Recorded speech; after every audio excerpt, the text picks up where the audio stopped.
آج کی حدیث میں آپ لوگوں کو بتاؤں گی کہ کن کن حالتوں میں آپ اذان کا جواب نہیں دے سکتے ہیں۔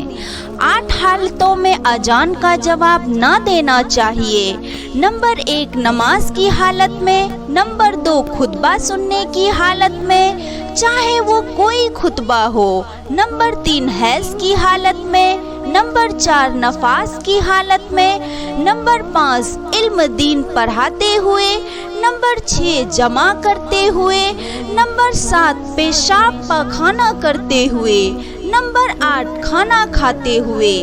اذان کا جواب یہ ہے کہ جو الفاظ مؤذن سے سنیں وہی کہیں، اور حیا علی الصلاۃ اور حیا علی الفلاح کے جواب میں لا حول ولا قوت الا باللہ کہیں، اور حیا علی الصلاۃ خیر من النار کے جواب میں صدقت و برکت کہیں، اور اذان کے بعد پہلے درود شریف پڑھیں اور جو دعا مشہور ہے وہ پڑھیں۔